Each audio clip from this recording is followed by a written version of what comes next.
interesting for me to see you there in Baku, and I'm glad to know you're doing well. Going back to the question on whether there will be more opportunities or whether we can expect number of people who are availing themselves of this particular arrangement to grow. Peter is in Baku under the scholarship program fully funded by the government of Azerbaijan. It's named after Heydar Aliyev, who is our national leader. He's basically the person who defines the vector of development of the country, and even though he is no longer with us, we're still benefiting on the impetus that he has provided in terms of the country's development.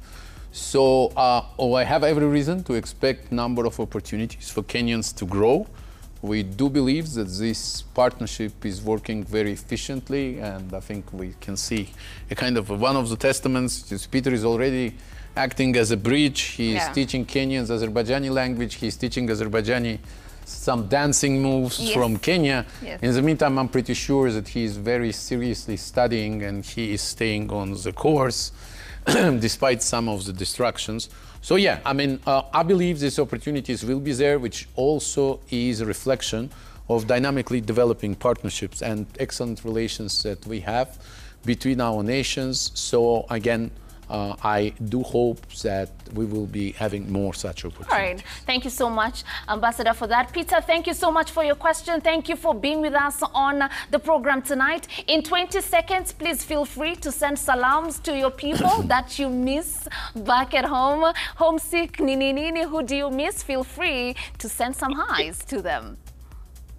Okay, so I would like to send salam. I have a very big number of people who want me to greet them. First of all, start with my family, my lovely wife Dorcas, my sisters Miriam and Dorcas.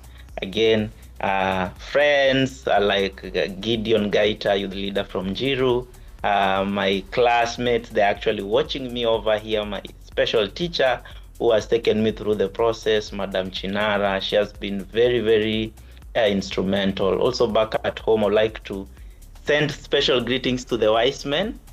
It's actually the president leadership across Kenya, ACSAP Kenya, and I'm very, very much happy that at least they have been very supportive in the journey. Each and every time they will ask questions, how you're faring on, and I'm so very much delighted to be part of this journey and this success. Yeah. Right. Thank you so much, Peter. Thank you so much. I believe salamu zako zimefika kwa your people back at home. Keep up the good job that you're doing back there in Azerbaijan. Keep representing us well. Wafundishe kuanguka nayo nini nini. By the time you're coming back, we'll teach you the latest ones that we do have. Have a nice day, and thank you so much for being with us on the program. Goodbye. Oh, there you go.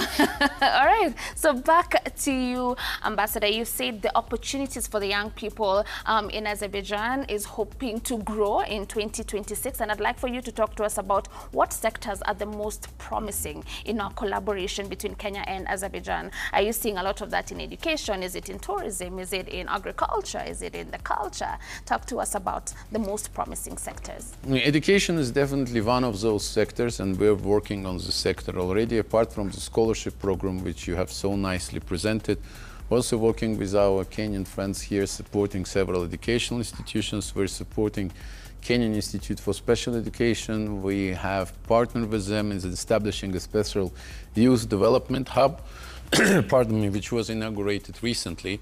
We're also supporting several institutions, special educational institutions for children with disabilities. I mean, these are mental issues, these are hearing issues, and we hope their number will be growing, and we hope to continue working with those that we're supporting already. We also hope that this partnership will start covering the area of research and analytics. This is yet another dimension linked to education, but from a slightly different angle.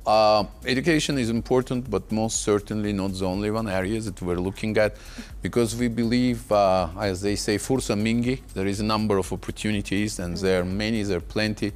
It's difficult for me to focus on any particular sector. Let me mention just a few, like, for example, agriculture is one area that we're exploring very actively. I've mentioned that Azerbaijan is traditionally famous for our experience in oil and gas and natural resources in general. So this sector and energy is in general is one of the issues, one of the potential partnership avenues that we're looking at. Information and communication technologies, the rule of law. We had the number of bilateral visits. Let me also mention that our heads of states during their meetings on the sidelines of the UNGA in September this year have emphasized the importance of continuing this partnership, and the issue of exchanges of visits, the issues of sharing experience was one highlighted. Another interesting area is basically urban planning and development.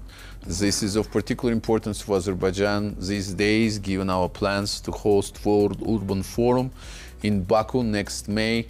Environment protection is also big. Kenya is one of the leaders of the sector here in Africa.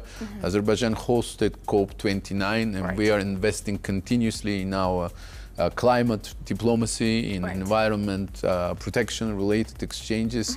Let me also mention that United Nations Environment Assembly that will be opening here in Nairobi next month is going to be a big event. Azerbaijan is going to participate very actively. I should also mention that we are chairing the Committee of Permanent Representative of United Nations Environment Program.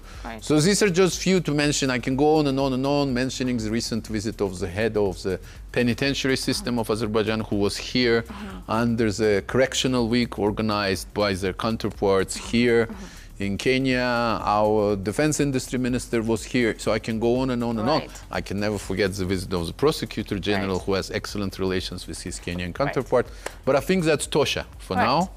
Great. So, but you probably got more than you expected. Yeah, right? So it's great to hear that there are so many sectors whereby the young people from these two countries will be able to collaborate on. Later on in the program, I will task you to talk to us about the upcoming 13th World Urban Forum that will be happening in Baku City next year. What are the opportunities for Kenyans in this very big forum? So you'll be talking to us about its magnitude and how we can be part of this. That will be happening a bit later on in the program. But now we also have another Kenyan who is doing well. Remember, earlier on in the program, we told you one thing about Kenyans: put them anywhere in the world.